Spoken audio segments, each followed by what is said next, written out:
नमस्कार, मैं सुवर्णा। न्याय टीवी में आप सभी दर्शकों का स्वागत है।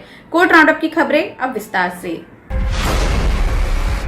पटना हाईकोर्ट ने गुरुवार को बिहार के सभी 38 जिलों में वर्तमान में तैनात मुख्य चिकित्सा अधिकारियों को राज्य में स्वास्थ्य के बुनियादी ढांचे के बारे में विवरण प्रस्तुत करने को कहा। मुख्य न्यायाधीश संजय करोल और न्यायमूर्ति एस कुमार की खंडपीठ ने बिहार सरकार के स्वास्थ्य विभाग के अतिरिक्त मुख्य सचिव और सभी सिविल सर्जन सह मुख्य चिकित्सा अधिकारियों को भी आज वर्चुअल मोड के माध्यम से उपस्थित रहने का निर्देश दिया। ये निर्देश पीठ की ओर से राज्य में कोविड-19 की स्थिति से निपटने के संबंध में दायर याचिकाओं पर विचार करते हुए आया है। वर्तमान में न्यायालय महामारी की संभावित तीसरी लहर से निपटने के लिए बिहार सरकार की तैयारियों से चिंतित है। महत्वपूर्ण रूप से न्यायालय अतिरिक्त मुख्य सचिव स्वास्थ्य विभाग बिहार सरकार द्वारा दायर रिपोर्ट से संतुष्ट नहीं है, क्योंकि एमिकस क्यूरी ने रिपोर्ट में विभिन्न विरोधाभासों की ओर इशारा किया है। केंद्रीय मंत्री किरेन रिजिजू ने शुक्रवार को लोकसभा को बताया कि 13 दिसंबर 2021 तक सुप्रीम कोर्ट में 52 बंदी प्रत्यक्षीकरण यानी हेबियस कॉर्पस केसेस मामले लंबित हैं।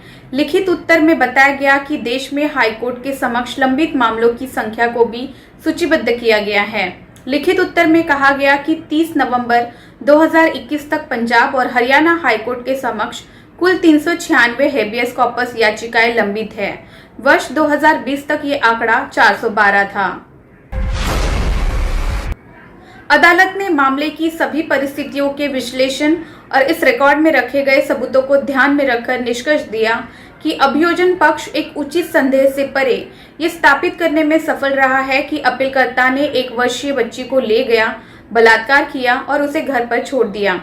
कोर्ट ने यह भी नोट किया कि बच्ची के अंगों से रक्तस्राव भी देखा गया था।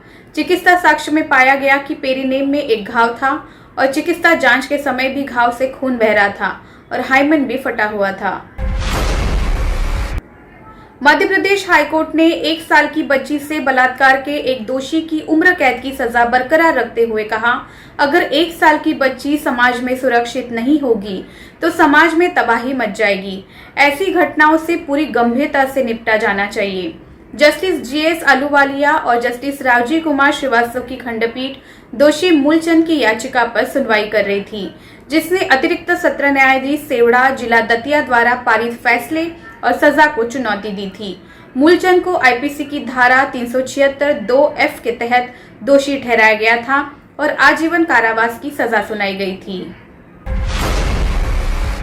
सीसीआई ने कहा कि अमेज़न ने 2019 के सौदे के वास्तविक उद्देश्य और विवरण को छुपा लिया था और गलत प्रतिनिधित्व और भौतिक तथ्यों को दबाने का प्रयास किया। सीसीआई ने कहा कि अब इस सौदे की नए सिरे से जांच करना जरूरी है और कहा कि इसकी मंजूरी पर तब तक रोक रहेगी। अमेज़न पर 200 करोड़ रुपए का जुर्माना भी लगाया गया है।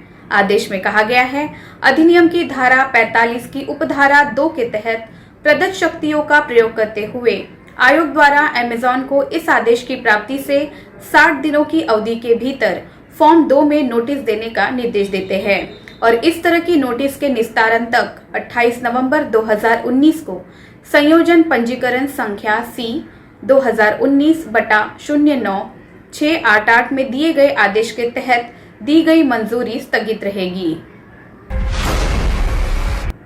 भारतीय प्रतिस्पर्धा आयोग ने अमेज़न और फ्यूचर ग्रुप के बीच हुई डील को दी गई मंजूरी पर रोक लगा दी है। सीसीआई ने 17 दिसंबर को पारित 57 पन्नों के आदेश में कहा कि 28 दिसंबर 2019 के आदेश के अनुसार Amazon.com NV investment holdings LLC द्वारा फ्यूचर कूपन प्राइवेट लिमिटेड में 49% हिस्सेदारी प्राप्त करने की डील हुई थी, जिस पर अब रोक रहेगी। सीसीआई ने ये मानते हुए अमेज़न के कुछ प्रासंगिक जानकारी छुपाकर अनुमोदन प्राप्त किया, ये आदेश पारित किया।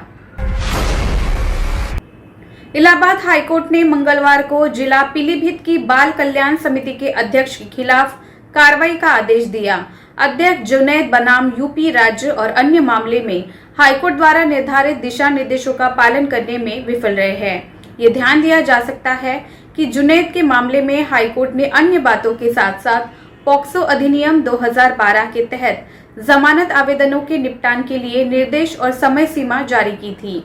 कोर्ट ने पुलिस और बाल कल्याण समिति को भी निर्देश दिया कि आरोपी की जमानत अर्जी की सूचना मिलने पर पीड़ित पक्ष को सूचित करे, उन्हें उनके अधिकारों की जानकारी दे और कानूनी सेवाएं प्रदान करे। न्यायमूर्ति अजय भनोट की खंडपीठ ने पॉक्सो अधिनियम के तहत आरोपी शिवानी मिश्रा को जमानत देने से इनकार कर दिया था।